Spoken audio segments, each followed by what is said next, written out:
Hello and welcome to the Wednesday check-in presented by the Goxstein News Network. I'm your host, Landy, and today is September 3rd, 2025. We are going to look at Bitcoin today, and we will check in on Ethereum and Solana. And we are going to talk a little bit about some more economic data that's coming out this week as we head into a very important week, which is next week when we'll get some CPI data and PPI data for consumer price index and producer price index data. So this is going to be kind of where we're going to get a really good idea as to whether or not the Fed is going to cut here in September, coming into the September 17th meeting. I do think that after today and maybe after Friday, we'll have a much better read on that data. And who knows, maybe the prediction markets will be right about September and there will be a 25 basis point cut. But today we did get in some JOLTS data, did kind of come in as a slight miss, but it wasn't really too alarming. We did also see on Monday, which I referenced, that on Tuesday we would have auction data for the 13th and 26th week auctions for U.S. Treasuries. We did get that. We're still seeing the market price in around a 25 basis point cut. So the market is pricing in a cut, and we're seeing some data that, is coming in a little bit softer on the employment side, at least in terms of job openings. And then, of course, we're going to see non-farm payroll here on Friday following tomorrow's ISM data for services. So there is a lot of stuff going on that I do think is worth tracking as we head into the September 17th meeting. Why am I putting so much importance on this? Because the market is expecting a cut, and we're seeing the market bid that way during the Treasury auctions and on secondary. So, if it does not meet expectations, one, it's being priced in, but if it doesn't meet expectations and there is no cut, there's going to be a pretty big liquidity rotation from what I can see. Now, how does this relate to what we're looking at on Bitcoin? Well, Bitcoin here is in a downtrend still. A nice buy off of the level just below the very key weekly level between 109 and 112.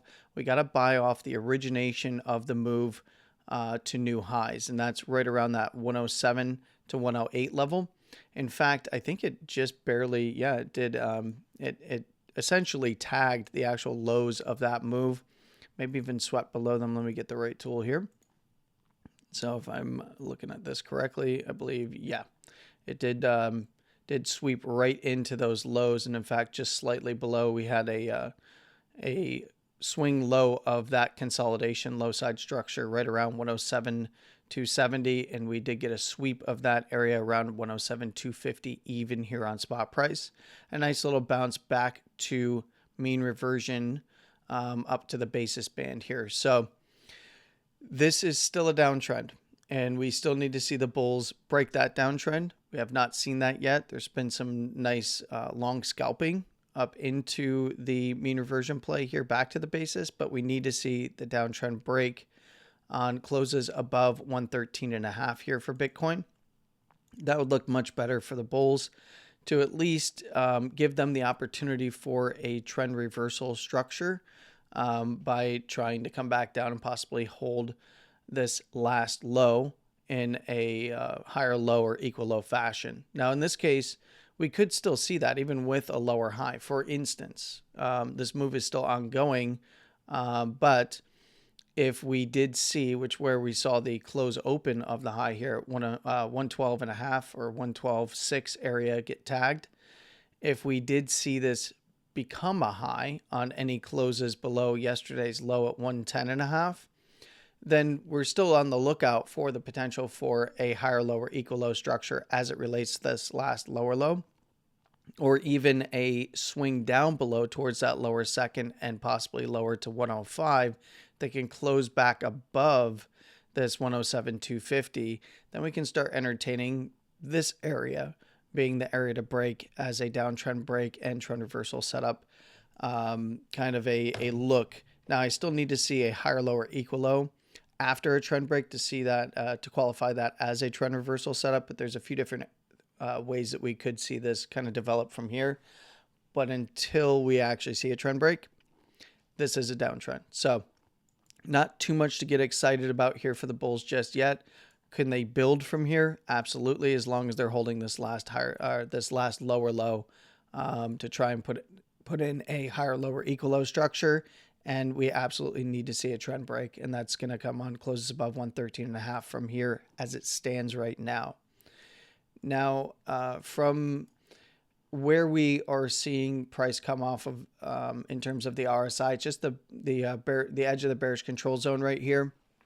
We do have it up over the moving average. We do have momentum, throwing a counter trend signal here, pointing back to the upside.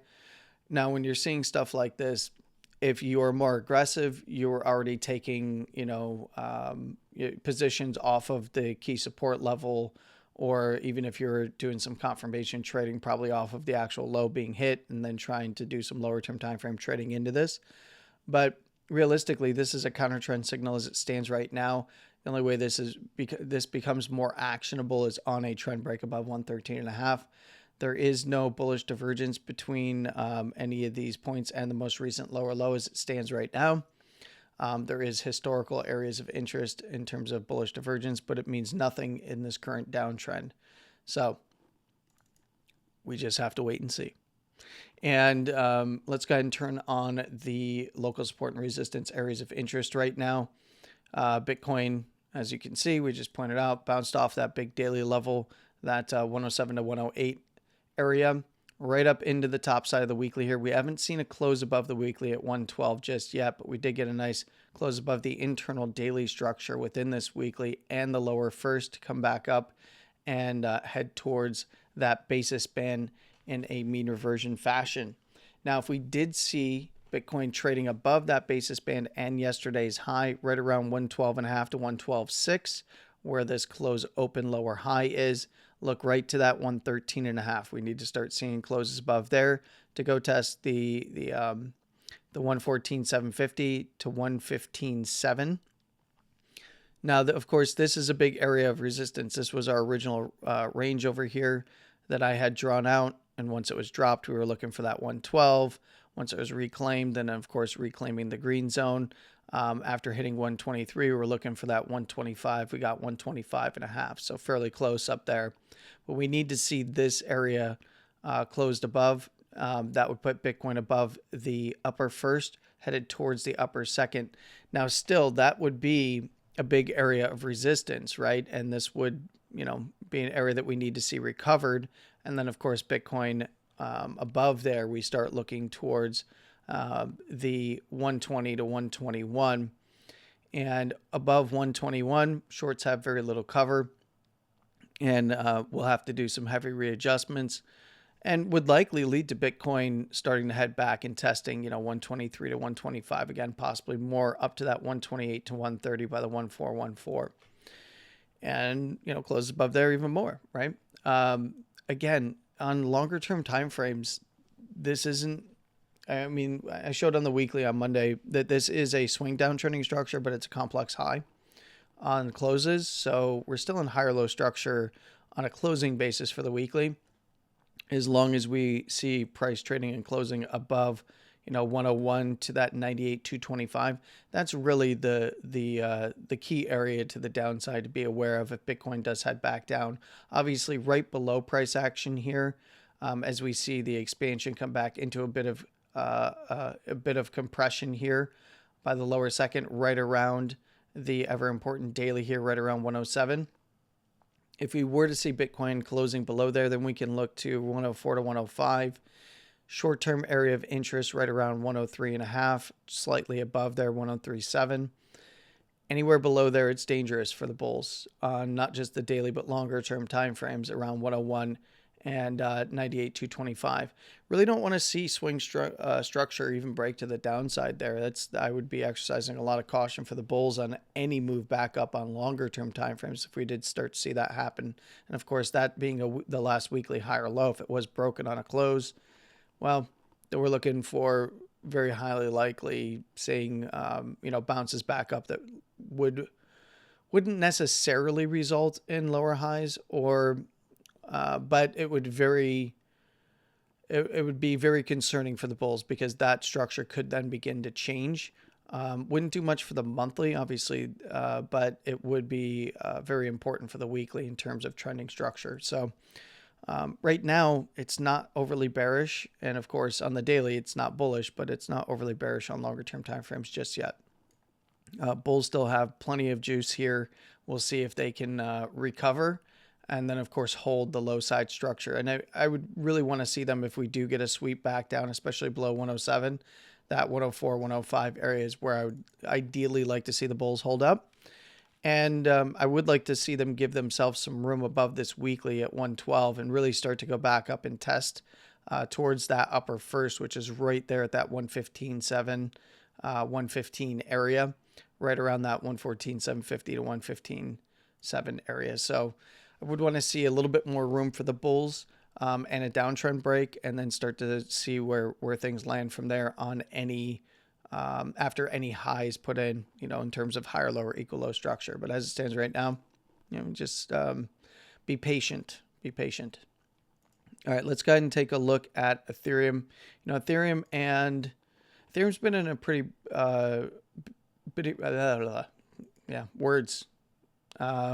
Ethereum's been in a pretty strong position on the daily, and it is in a consolidation. Again, this is what I've wanted to see. We did get a close, and much like I said on Monday, even though we got a close that is closing lower low in this case, and to be honest, it's still closing higher low. It's a complex higher low with a swing higher, but the swing downtrend, trend is in a downtrend. I'm having a tough time today. My apologies. But as it relates to the last higher low and a close, it is technically a higher low and a close. And it's doing exactly what I wanted to see it do after coming up and swinging the all-time high, and that's going to compression.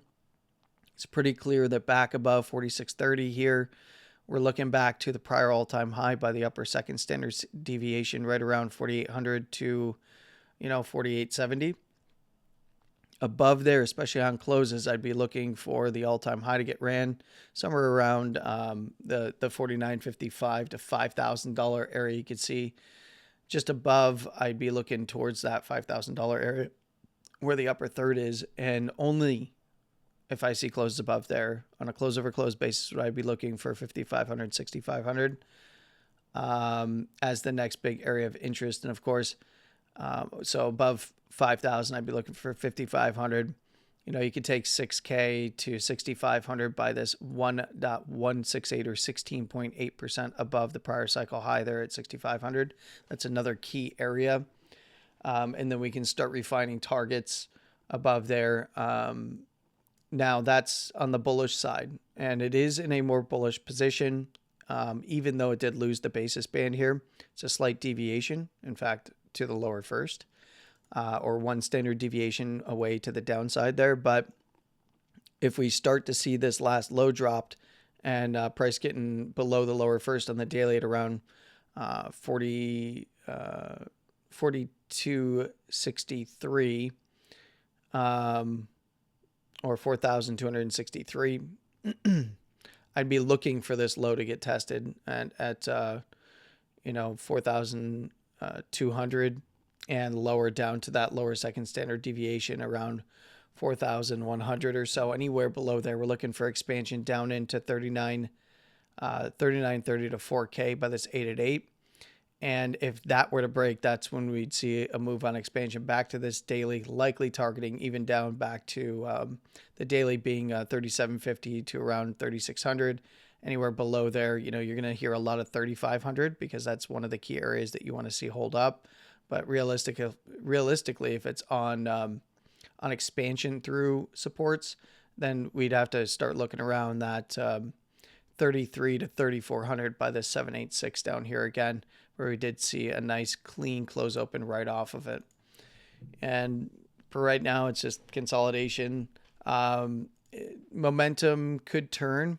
We might even just beware of the bearish divergences on the other side. And they are lining up even on a breakout that we'd be back towards the highs in this key area, and then maybe around 5K as an all-time high, and then 5,500 back to the bullish control zone. So keep an eye to that upside, but be aware of the bearish divergence on the other side. It's one of the reasons why that $6,500 to $6,600 level is going to be key, and $6,600 would be a swing above this 1.618. You can give those room, but we would see this turn back to the upside on closes above essentially 44.70.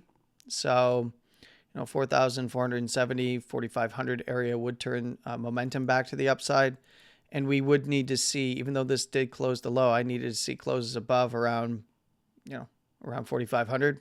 Then that's looking good to go test around 46 to 46.30 by that upper first and potentially more into the all-time high and higher.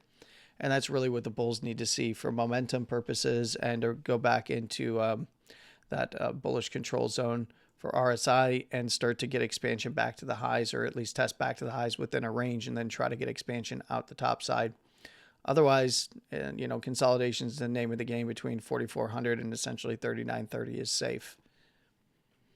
For Solana's been testing around that 210 and really trying to get above it and close above it. It did that again with another higher low. So this is a nice uptrend here.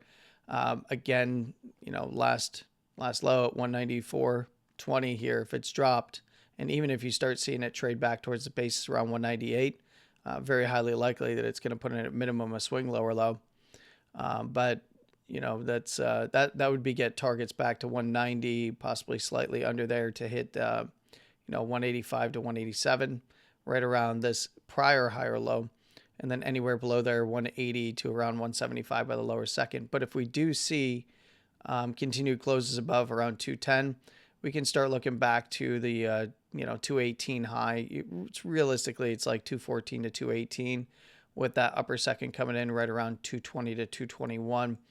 Anywhere above there, we can start looking 225 to 230 by the upper third. And would start to look good on a breakout above that upper second, above 220, to really go and test 230 and then possibly up to 250, 253 over time. Just monitor it closely. For structural purposes, we need to see continued closes above around 194, 195 right now. And even swings. You'd want to see swings above there as well, to be quite honest. And, you want Bitcoin to cooperate, and you want to see, Solana, Ethereum, and all the majors for alts moving in tandem back to the upside and towards their all-time highs and higher. I think if Ethereum does it, I think the rest of the markets for alts is going to try. But if you start seeing rotation, like people rotating from some of the majors or the essentially the top 10 alts, if they're rotating into Ethereum, if it's running back towards its high, we're not going to see it take as big a bite out of Bitcoin dominance. And again, even when we do see a concerted effort from all the alts in that regard, I'm looking at a sector by sector alt season, not necessarily an all pump alt season like we've had in the past. But that's going to do it for me today. I hope you all have a wonderful morning, afternoon, and evening, no matter where you are in the world. Please trade safe. And of course, as always, stay safe. And I'll be back this Friday, of course. I'll talk a little bit about some of the economic data that comes out between now and then, and kind of what to look forward to over the weekend in terms of closes. And again, can't stress enough, it's still an uptrend. Yes, I know swing downtrend structure and all that, but it's still an uptrend on a closing basis. And what bulls need to make sure that they defend is 101 to that 98,225 for right now. And we are moving from expansion back into compression. So we'll see how that goes. And I'll talk to you again on Friday. Have a great rest of your week.